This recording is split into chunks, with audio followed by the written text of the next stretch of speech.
क्या कोई अपराधी इतना खतरनाक हो सकता है कि 3 दशक तक की पुलिस के लिए सबसे बड़ी चुनौती बना रहे?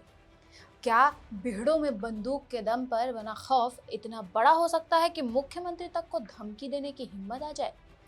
और सबसे बड़ा सवाल, जिस शख्स ने पूरी जिंदगी कानून को चुनौती दी, उसका अंत भी आखिर कानून की चार दीवारी के अंदर कैसे हो गया?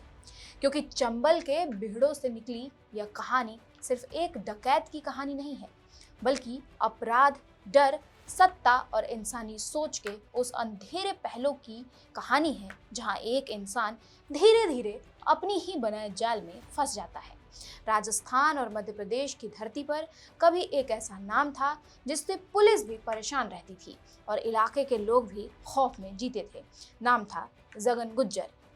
3 पत्नियां, करीब 100 मुकदमे, तत्कालीन मुख्यमंत्री वसुंधरा राजे के आवास को उड़ाने की धमकी और कांग्रेस नेता सचिन पायलट के सामने आत्मसमर्पण। चंबल के कुख्यात डकैत जगन गुज्जर की पहचान इन्हीं घटनाओं से बनी। करीब 3 दशक तक अपराध की दुनिया में सक्रिय रहने के बाद उसका अंत अजमेर हाई सिक्योरिटी जेल में साथी कैदी के हाथों हुई हत्या के साथ हुआ। आखिर कौन था जगन गुज्जर? कैसे एक आम इंसान अपराध की दुनिया का बड़ा नाम बन गया? और आखिर हाई सिक्योरिटी जेल में उसके साथ ऐसा क्या हुआ कि उसकी कहानी हमेशा के लिए खत्म हो गई? आइए जानते हैं पूरी कहानी। राष्ट्रवाणी पर आप सभी का स्वागत है। मैं हूं आपके साथ शालिनी सिंह। कभी चंबल के भीड़ों में पुलिस की सबसे बड़ी चुनौती माना जाने वाला नाम था जगन गुज्जर। राजस्थान और मध्य प्रदेश की सीमा पर फैले भीड़ों में वर्षों तक उसका खौफ कायम रहा। पुलिस रिकॉर्ड में उसके खिलाफ हत्या, अपहरण, रंगदारी, हत्या के प्रयास, सरकारी काम में बाधा और आर्म्स एक्ट समेत करीब 100 आपराधिक मामले दर्ज बताए जाते हैं। कई बार गिरफ्तार हुआ, कई बार जमानत पर बाहर आया, लेकिन हर बार अपराध की दुनिया में वापस लौट गया। लेकिन जिस कहानी की शुरुआत भीड़ों में बंदूक के दम पर हुई थी, उसका अंत किसी पुलिस मुठभेड़ में नहीं, बल्कि राजस्थान की सबसे सुरक्षित माने जाने वाली अजमेर हाई सिक्योरिटी जेल की एक बैरक में हुआ। जेल के भीतर हुई इस हत्या ने सिर्फ सुरक्षा व्यवस्था पर सवाल नहीं खड़े किए, बल्कि एक बार फिर जगन गुर्जर के 3 दशक लंबे आपराधिक सफर को चर्चा में ला दिया। पुलिस रिकॉर्ड के अनुसार जगन गुर्जर ने वर्ष 1994 के आसपास अपराध की दुनिया में कदम रखा। शुरुआती दौर में उस पर लूट, रंगदारी और अवैध हथियार रखने जैसे मामले दर्ज हुए। चंबल के बिहड़ों की भौगोलिक परिस्थितियों का फायदा उठाकर उसने धीरे धीरे अपना नेटवर्क तैयार किया। राजस्थान के धौलपुर और करौली के साथ मध्य प्रदेश के सीमावर्ती इलाकों में उसकी सक्रियता बढ़ती चली गई। उस समय चंबल का इलाका पहले से ही दस्यु गतिविधियों के लिए कुख्यात था। कई पुराने गिरोह खत्म हो चुके थे, लेकिन जगन गुर्जर ने अपने समूह के साथ फिर से बिहड़ों में दबदबा बनाने की कोशिश की। पुलिस के अनुसार इसी दौरान उसके खिलाफ गंभीर धाराओं में मुकदमे दर्ज होने लगे। हालांकि अपराध की दुनिया में कदम रखने के कई साल बाद वर्ष 2001 में पहली बार पुलिस उसे गिरफ्तार करने में सफल हुई, लेकिन यह गिरफ्तारी उसके लिए आखिरी साबित नहीं हुई। बाद के वर्षों में वह कई बार जेल गया और कई मामलों में जमानत पर बाहर भी आया। पुलिस अधिकारियों के मुताबिक हर बार बाहर आने के बाद वह फिर अपराध से जुड़ता चला गया। समय के साथ उसका नाम राजस्थान पुलिस की मोस्ट वांटेड सूची में भी शामिल रहा। जगन गुर्जर पहली बार पूरे प्रदेश में सुर्खियों में आया जब वह वर्ष 2008 में तत्कालीन मुख्यमंत्री वसुंधरा राजे के धौलपुर स्थित आवास को विस्फोट से उड़ाने की कथित धमकी देने का मामला सामने आया। इस घटना के बाद सुरक्षा एजेंसियां अलर्ट हो गईं और जगन गुर्जर को पकड़ना पुलिस की प्राथमिकता बन गया। इस प्रकरण ने उसे राष्ट्रीय स्तर पर भी चर्चा में ला दिया। हालांकि बाद में पुलिस ने उसके खिलाफ कार्रवाई तेज की और लगातार दबाव बनाया। लगातार बढ़ते पुलिस दबाव के बीच वर्ष 2009 में जगन गुर्जर ने तत्कालीन कांग्रेस नेता सचिन पायलट की मौजूदगी में आत्मसमर्पण किया था। उस समय यह आत्मसमर्पण प्रदेश की सबसे चर्चित घटनाओं में शामिल रहा। माना जा रहा है कि अब वह अपराध की दुनिया छोड़ देगा, लेकिन यह उम्मीद ज्यादा समय तक कायम नहीं रह सकी। पुलिस रिकॉर्ड बताते हैं कि बाद के वर्षों में भी वह अलग अलग मामलों में गिरफ्तार होता रहा और उसका नाम कई आपराधिक घटनाओं में सामने आता रहा। वर्ष 2019 में जगन गुर्जर ने एक बार फिर मीडिया की सुर्खियों में आ गया।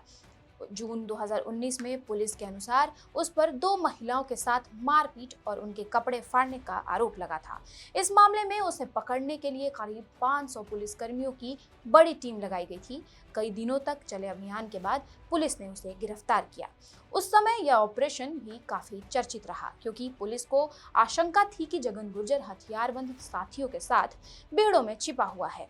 फरवरी 2022 में पुलिस ने उसे एक अन्य मामले में गिरफ्तार किया। आरोप था कि उसने तत्कालीन विधायक गिरिराज मलिंगा को जान से मारने की धमकी दी। इस प्रकरण के बाद भी उसका नाम फिर चर्चा में आया और उसके खिलाफ दर्ज मामलों की सूची और लंबी होती चली गई। लेकिन अपराध की दुनिया में लंबा सफर तय करने वाले जगन गुर्जर की कहानी का आखिरी अध्याय बेहद अलग था।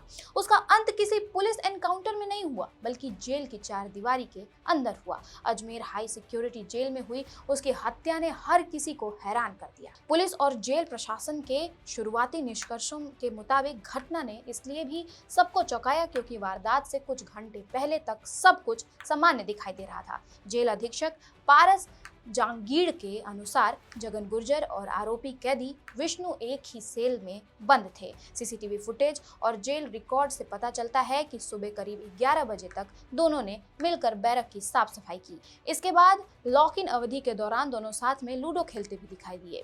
किसी तरह के विवाद या तनाव के संकेत शुरुआती रिकॉर्डिंग में नहीं मिले, लेकिन कुछ ही समय बाद ऐसा हुआ कि मामला हत्या तक पहुंच गया। यही सवाल अब जांच का सबसे बड़ा हिस्सा है। पुलिस अब सीसीटीवी फुटेज, जेल कर्मचारियों के बयान और आरोपी कैदी से पूछताछ के जरिए पूरे घटनाक्रम की कड़ियां जोड़ रही है। जगन गुर्जर की निजी जिंदगी भी हमेशा चर्चा में रही।